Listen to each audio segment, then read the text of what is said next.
Hey guys, how's it going? And today I am doing a video on the top 10 things that need to be in GTA 6. So before the video starts, make sure to hit the like button and subscribe, and yeah, turn on post notifications so you won't miss a sexy upload. Anyway, number 1, the first on the list of this amazing list is fucking indicators. Now, I know this is a weird one, but I cannot stress how much indicators need to be in fucking GTA 6, right? Because the amount of times pedestrians have switched lanes as I'm driving by in vehicle cargo is insane. And they're idiots. They just switch lanes without like any care in the world, and they don't give two shits if you smash up the back bumper. So mainly the pedestrians would need indicators, not the actual players, because, you know, we don't really need to tell anyone where we're going. It'd make the player like really skillful with the driving in the game, rather than just, you know, speeding around everywhere and crashing because a pedestrian just switches lanes out of nowhere. Number 2 would be better car customization. I feel like in GTA 5, like the car customization is just a bit half-assed, to be honest. Being able to have like certain engine upgrades for different situations, like, you know, if you're doing a heist you might want speed, or if you're doing something else you might, I don't know, just like it can vary with different situations or missions that you're doing, and it would just again put more skill into the game and make you think about it a lot more, rather than just every vehicle buying like max engine upgrades for every single part of the car. Number 3 on the list would be less weapons. Now this is a big thing. We need less weapons in GTA. The weapon wheel on GTA is too OP, and it's insane how all of our characters can just fit a fucking rocket launcher up their arse. it's not realistic. Casino Heist actually did this. The new update with the Casino Heist actually did this. You know, you can choose your weapons wisely depending on which setting you take. You know, which like job you take. But I think this is really good. Red Dead Redemption did it as well, you know, where you have the different weapons and you gotta go to your horse.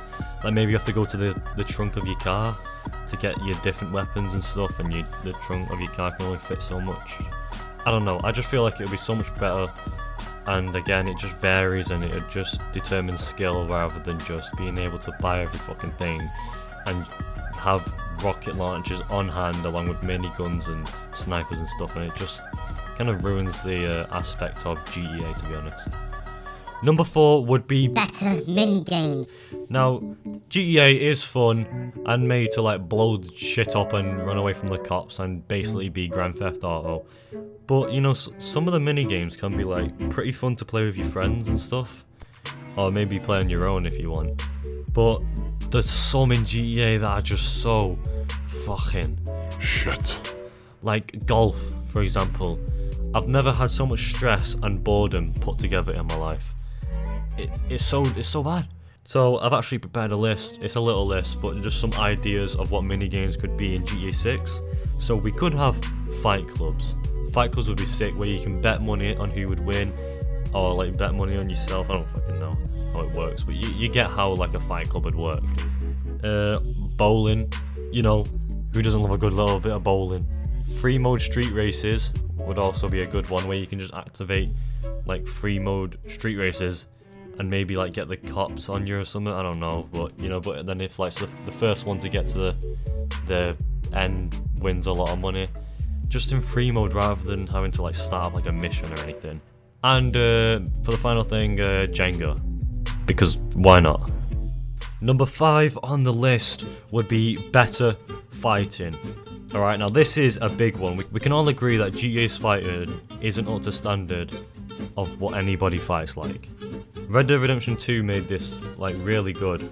Like Red Dead Redemption 2's fighting is so fun and it's realistic, and you get the damage on your face after you get punched in the face, and it just makes sense. Whereas GTA's fighting, it looks like a 12-year-old's MMA class. It does. It looks shit, and it just doesn't work well for a GTA game. Number 6 would be improved cops. Holy shit, the cops in GTA, we don't need a force of Terminators, right? It's not police. That is just...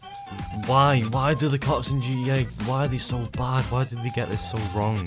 Long story short, the cops in GTA 6 need to have no shooting on sight, no shooting for no reason, no auto aim, because, you know, they're supposed to be real people, so how the hell can they just lock onto your head and pop you one shot? And no knowing your location 24/7. I don't get, they always just seem to find you no matter where you are. You could be on top of the fucking maze bank, boom, they just drive up the side of the maze bank, I don't know. Or like when you shoot a suppressed pistol in the middle of nowhere, million cops. Number 7 would be more interaction with the city.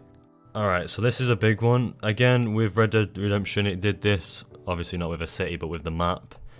But you know, with like the random encounters, they were so good because it was just so random, and you could choose to do it and you could choose not to do it, or even the like the murder mystery thing that you did, and just all these little things that you could go around and find was just so good. Now they did this in GTA 5 with the Strangers and Freaks, but it was just a bit meh. So maybe be able to like find random people and rob stores for them, you know, if you want, or you could maybe rob a bank with them and maybe like choose to kill them or something. I don't know, just like different choices, which adds a different aspect of gameplay for each player, and no one's like story is the same. Number 8 would be buildings and interiors. Now everyone in the GTA community wants this. No one wants like some boring ass city anymore where you can't go in anywhere. Like this one ties in with the interaction with the city, but it's in its own aspect really. So being able to go into more buildings like the banks and restaurants and shops and stuff, it just needs to happen. But obviously Rockstar can't have every single building enterable unless like we'll be here till like 2027. That's when GTA 6 will come out on the PS6. Obviously we need more like interactive environment and just be able to go into like main places that involve GTA, like shops and banks, and like you've got the Pacific Standard Bank that you can go into in GTA Online. Well, that's the only bank you can. Why haven't they done that with every other bank?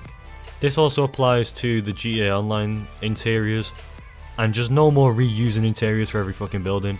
Like the amount of times I've seen this shitey interior, it's unbelievable. They use it like all the time, and it just makes no sense. Number 9 is being able to build an empire. Now this would be so good.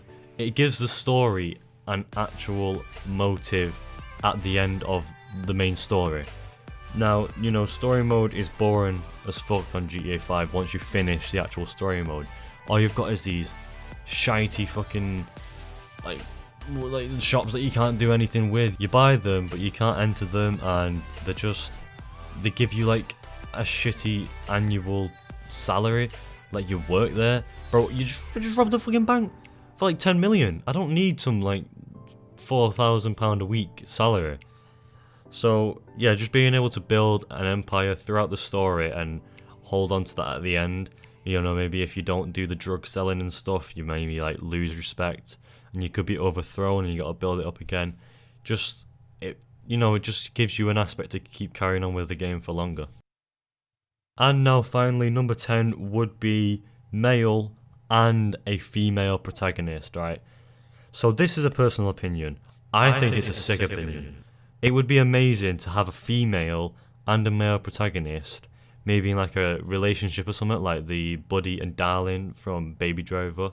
If you haven't seen that, it's a sick fucking movie. Go and watch Baby Driver right now, or I'll find you. It would just add a different aspect to GTA and give them so many more creative choices to have a different kind of GTA game rather than the constant gangster stuff that we've seen a million times. You know, because it's not too many protagonists like the 3 people that we had in GTA 5, but then there's not just one again. I don't know, I just think it's a different cool road to go down, and it could work really well, personally. You know, it's a personal preference. So I hope you enjoyed this top 10 things that should be in GTA 6. Make sure to hit the like button and subscribe. Also, I'm so excited for GTA 6. I'm not shitting on Rockstar for anything. This is just what I would want to see in the game, personally. So yeah, make sure you subscribe, leave a like, and I will see you in the next video. Peace.